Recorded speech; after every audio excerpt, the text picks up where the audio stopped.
Okay, welcome gents to a tank review, a gameplay review of the T20. Now it's been a while since I've done one of these, and you can put that, you can start the video again. Significant while since I've done one of these, and I feel like it's because it's not in my idea of the ethos of the channel, but in the interest of, vomiting some quick and easy content onto my YouTube channel while I produce some high quality GTA videos and stream shenanigans and stuff that I actually have to put a lot of effort into.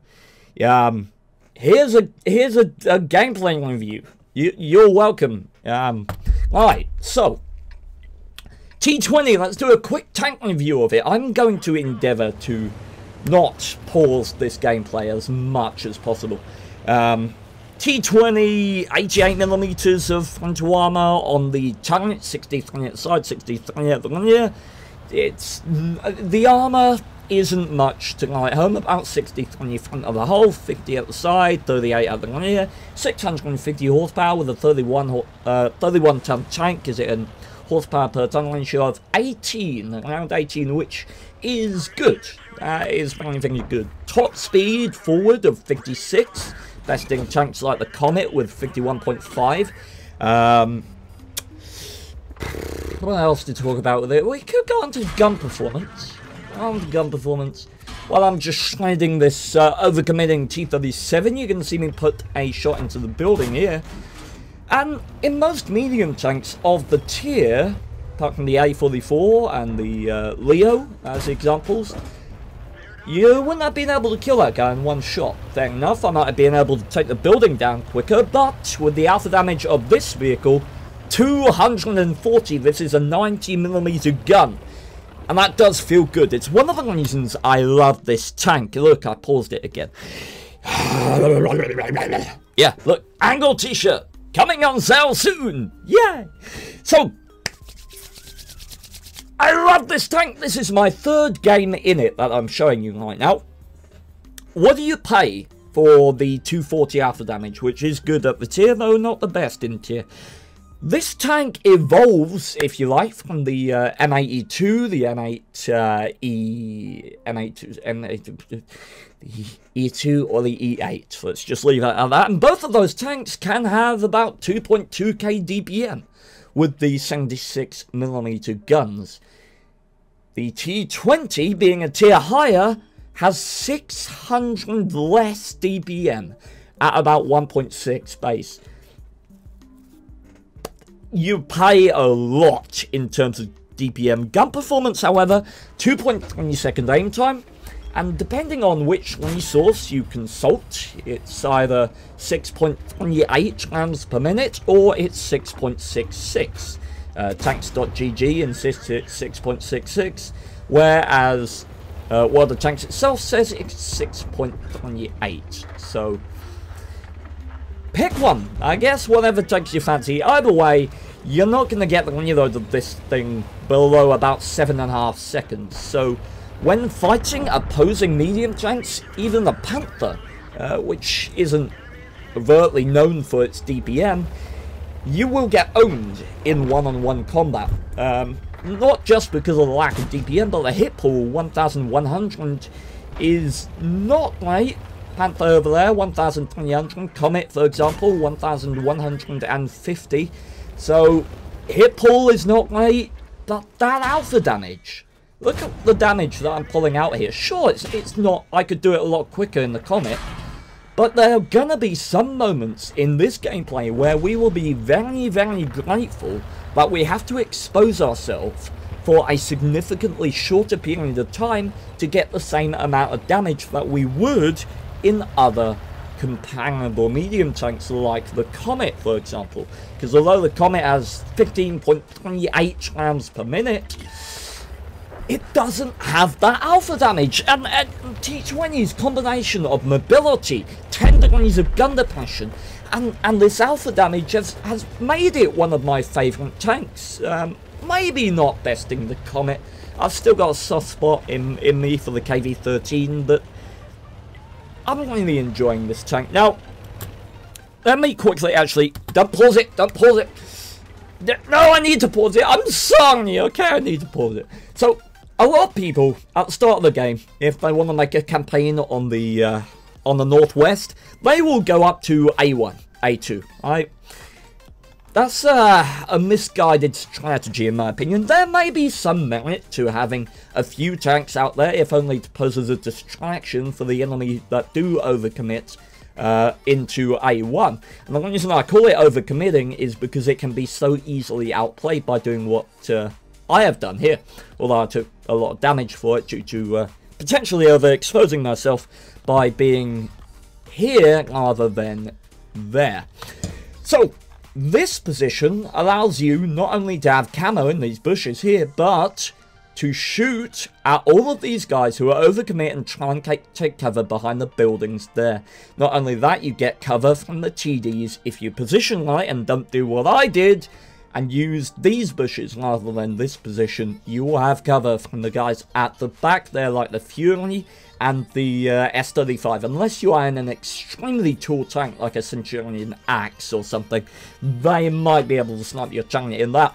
Either way, C2, not A12.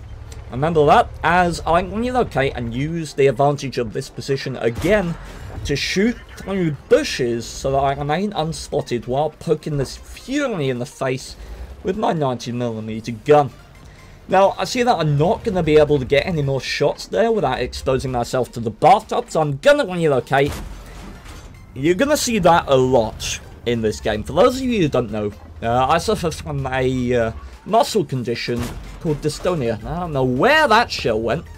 What dystonia is it is a muscle condition that affects fine motor control. So, for example, if I have my hand like this, I can move it about fairly steadily. I do have full control of my muscles. It's not that debilitating, but what it does mean is that if I try and lift my middle finger, for example, then the whole muscle will go into spasm. And that is what you're going to see a lot of the times. When I miss shots, that'll be why. It's because I'm not only having to aim the shot and calculate it, I'm having to wrestle with my own body to try and get it to stay still and do what I want to do. And that costs me so much damage, so many games. It's annoying, which is why I was so happy that I managed to do as well as I did in this game. Now, obviously, our town forces have lost. I don't know how well or poorly they did, but either way, I've been forced to relocate back to base and for this SP1C to try and defend the cap circle. Now, I'm loading premium at this point because I'm really committing a lot of importance to making sure we clear up this flank, because our T-34-85M, who's yellowed in on the other side there, I don't think he's long for this world, and there he goes. Now, SP1C, I have told him just to spot that it looks like he's got himself into a bit of a spot. He picks up the Panzer III 4. I don't know why that was so complicated for me, but good work by the SP1C, and he is doing the right thing. He's falling back, but then he turns around, and maybe he was only going through a reload so that he could go back in and attack. Now, at this point, I'm thinking it's probably not a wise idea. And I think, okay, he's taken a shot, he's going to kill him. Right? But he hasn't. He hasn't killed him, and I'm thinking, okay, the enemy aren't coming. No, some of the heavy tanks. SP1C's in trouble. I'm going to go over there, see what I can do. Unfortunately, he just kills the SP1C, and look at this. There we go. Managed to pick up the kill very luckily. I would not have liked to miss that. T-34-85M is blessed with significantly more DPM than the standard version of that tank, so I wouldn't have died, but I maybe would have taken 1 or 2 more shots in that situation, which is not what we like. So, for a short while there, I was 1 versus 6. Now, I'm going to see if I can find some isolated heavy tanks in the town, because there were only 2 in here, and I'm guessing that one or both of them have either gone back, and there we go. Very low health, beaten up heavy tank, just what I was wanting. And someone is in my cap circle now. For me, my money, that's either the ELC or the Type 62. So, I feint it. I pretend that I'm going to keep running away into the town, and then I turn around. Now, for all the enemy team knows, I'm progressing into the town, and it makes me very happy that someone has left the cap circle, because that is exactly what we wanted. Baited him into a beautiful position. He thought we were running all the way to the other side of the map, and he thought wrong. We managed to pick him up. That's the most valuable tank left on the enemy team, Type 62. And now, I have a problem with Color Banner's medal situations, other than my dystonia going crazy, making me miss important shots. I should mention that it's made worse by stress, so in a situation like this, yeah, it's going to be troublesome. Either way, I'm skirting the ridge there, just trying to get some info if anyone's attacking into the base, like the ELC or the S35CA. But one thing I do want to do is I don't want to stay in the same place. I want to make sure I have awareness. I need to spot the enemy and know what they're doing as soon as possible, whilst not overexposing myself. So, you see me relocating, looking at the base, then I'm going to come back over here and see if there's anything going on. I want to hold this position behind the base because it's a good location where I can use my gun depression, and there's one of the old Russian heavies. I have been spotted, unfortunately. But at this point, I'm thinking about swiftness of the engagement. And I should mention 160mm of pen on the standard ammo and 243 on the premium. Another thing I love about this tank, you are never going to find an opponent really that you cannot pen if you just dab that 2 key. I can't believe I just said that. I feel so conflicted. I dab the 2 key to pen. Yay!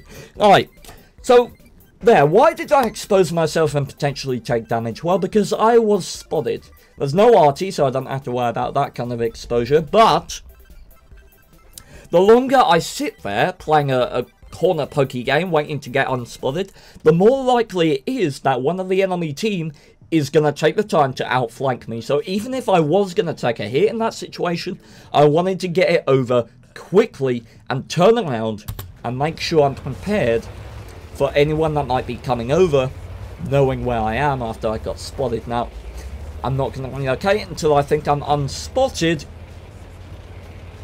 I'm trying to keep my gun pointed in a direction. In this situation, you want to keep your gun pointed in the worst possible direction for you, generally. Like in an E100 in endgame situations, I will generally point my turret behind me when I'm going around corners. Because obviously that's my weakest armor. So it's more important for me to acquire a target at the rear of my tank than it is for me to acquire one if it pops up at my front. That's the general theory. Of course, anyone intelligent can shoot you in the back of the turret, but I feel like it's worse if they have the shot into the back of your hull. Turrets are often much better to be shot in my opinion. So, we've got a bathtub. Now, one thing we should be aware of is the bathtub can use either a 90mm gun or I believe a 105. So, it's either got 240 alpha damage or it's got 300. So, I can take 2 shots either way. It's going to take me 2 shots to kill him. But, due to the abysmal DPM of the T20, even though the S35 is 2 tiers lower, it is highly questionable whether I can actually beat his reload. And the S35 isn't a massively slow tank, so this is going to be complicated, and I'm using the bushes here to try and remain unspotted, and I'm not entirely sure why I got spotted when I did there, but in fairness, I spotted him at the same time. Now, what you want to watch in situations versus tank destroyers like this is exactly that. Alright? For one thing, I don't know whether I can reload faster than him. So him closing the distance is potentially bad for me. Because I don't know, we both fire at the same time. I honestly don't know whether he can reload faster. So, he's a tank destroyer. Right? He needs all his tanks coming at him from the front. He is tankless.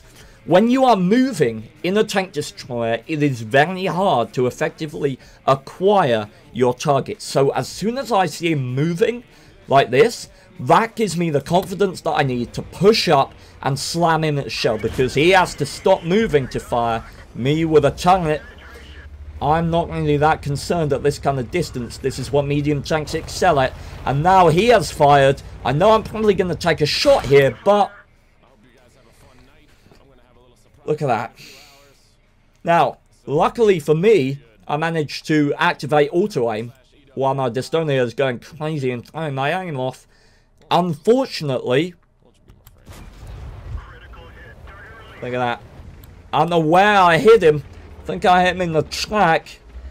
But whether you want to blame Dystonia or RNG for that, either way, this situation just got a lot more tense. We're now both a one-shot, and I'm poking around the edge here trying to use these bushes. I know his gun is in the center of his tank, so if I can get the edge right there, wonderful.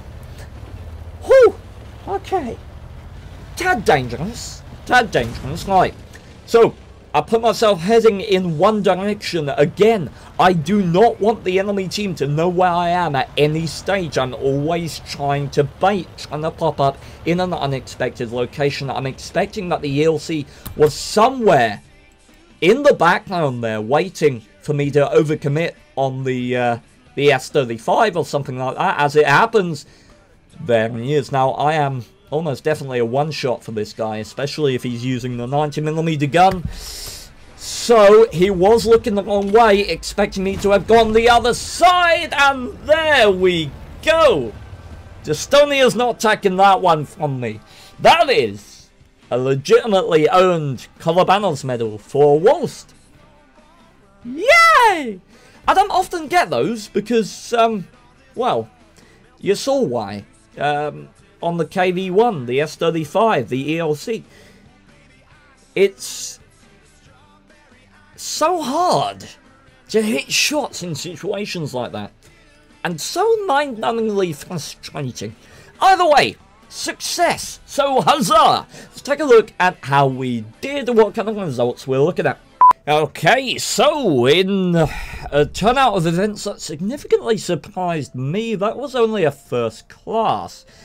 It seems apparent lots of people are still huge fans of the T20 and are doing very well in it. Now, we were put in an extremely favourable matchup, thanks to the new matchmaking system, which I am coming to appreciate more and more within the game. And there it is. Beautiful Colobanos medal. I've got more of those from hiding like a bitch than I have from fighting my way out of a corner. But I'll tell you what, it's always nice when you get one in what I would call a legitimate fashion, as in fighting your heart out against opponents who very much wish to kill you. Picked up the high caliber and a top gun. One more kill, we would have got ourselves the Bradley Waters, but I'm not too sad. Look at that, 1,260 base XP, not enough for an ace in this tank. It did surprise me, I must say. 3.4k damage in a tier 7 game, that is not bad at all. 7 kills, nothing particularly remarkable other than the shots fired, should note. Of the one, what's interesting to me is, of the ones I did hit, 17 penned. The only one that I can recall that didn't pen was the tracking shot on the S-35CA. So, 160mm base pen, or in my case at the end 243 with APCR. It's sometimes overkill on this tank, but when you miss as many shots as me, I'd imagine you two will want a bit of reassurance.